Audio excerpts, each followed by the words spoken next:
पालघर मनोर रस्त्यावरील Saint John college जवळ गेल्या वर्षभरापासून मोठ्या प्रमाणात वाहतूक कोंडी पाहायला मिळते।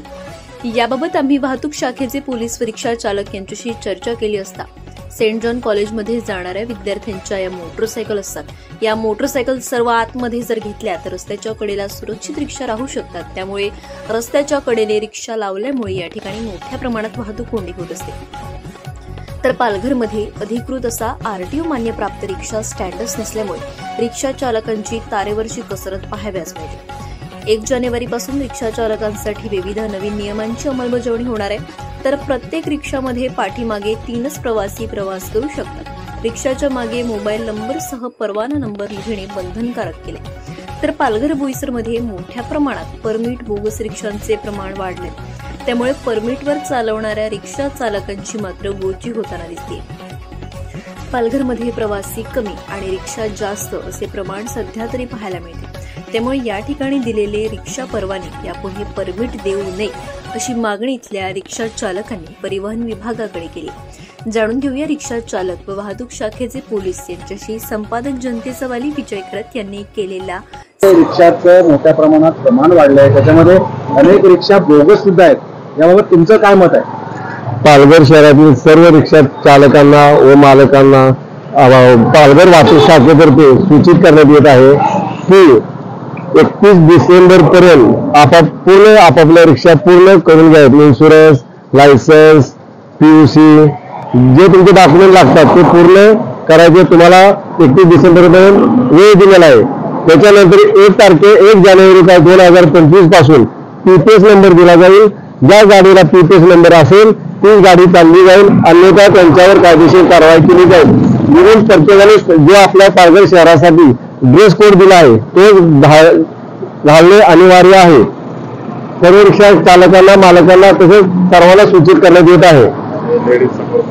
आणि दुसरे एक आहे की लेडीजला आपल्या फ्रेंडला कधी बसवायचं नाही। जर लेडीज फ्रेंडला सापडली तिच्यावर सुद्धा कायदेशीर कारवाई केली जाणार रिक्षा चालकावरती।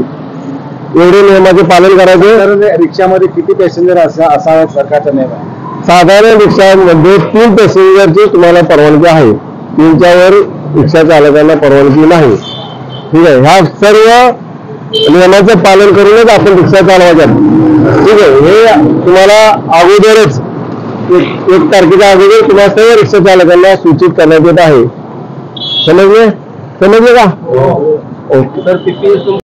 मी आज पालघर या ठिकाणी आलेलो आहे। इथे रिक्षावाल्यांच्या समस्या, पोलीसवाल्यांच्या अनेक अशा समस्या असतात। पोलिसांनी त्यांची भूमिका स्पष्ट केली आहे। आपण रिक्षावाल्यांच्याही समस्या जाणून घेणार आहोत। आपण जाणून घेऊया काय नेमक्या समस्या आहेत तुमच्या, काय सांगा साहेब? आमची इकडे बघून सांगा। हा, इथे रिक्षा स्टँड आहे, इकडे 2 व्हीलर लावून ठेवतात। मग आम्हाला गाडी एकदम रोडवरती आणायला लागते, थोडी कॉर्नरला आणायला लागते। मग साईडने येणाऱ्या गाड्यांना त्रास होतो, तर ते 2 व्हीलर हटवायला पाहिजे असं माझं। 2 व्हीलर कुठे लावणार? मग 2 व्हीलरला पार्किंग दिलेली आहे कुठे याच्यामध्ये। तुम्ही त्यांच्याशी काय संपर्क केला नाही का? कोण नाही, सकाळी कोण नसतं त्यामुळे घेऊन जातात आणि नंतर मग तिथेच राहतात गाड्या। मग आम्हाला इकडनं 4 व्हीलर आणून लावतात, कधी त्या काढायला लावायचं। आता ही जी कागदपत्र सांगितलं तुम्हाला आरटीओ विभागाकडून सहकार्य मिळणार आहे का? हो, सहकार्य मिळणार। संपूर्ण गाड्या ओके असतात, जास्तीत जास्त तुम्ही ओके राहणार। आरटीओ कडून काय सहकार्य मिळतं की तुमची मुस्कटदाबी होते? नाही, आरटीओ कडून मुस्कटदाबी होत नाही, आम्ही पेपर क्लिअर करतो। आरटीओच्या बाबतीत बऱ्याचशा ठिकाणी अशा तक्रारी असतात। आता पालघरकरांना तक्रारी नाहीत, हे आता आमचं सुदैव आहे। ठीक आहे, आपण दुसऱ्यांकडून जाणून घेऊया काय अजून समस्या आहेत। काय नाही, आनंद आहे। रिक्षाचा भाडा वाढला का नाही? पोलीस वगैरे काय आमचे त्रास देतात का? त्या पालघर जिल्ह्याचं ठिकाण आहे, मात्र या ठिकाणी रिक्षा स्टँड ज्याला म्हणता येईल तो आरटीओ विभागाकडून मान्यता प्राप्त नसल्यामुळे रिक्षावाल्यांसाठी अनेक अडचणी येतात। आपण काही रिक्षावाल्यांच्या अडचणी आहेत ते मानून घेणार आहोत। परमिटच्या बाबतीत काय ते सांगणार बघूया, काय काय समस्या आहेत तुमच्या?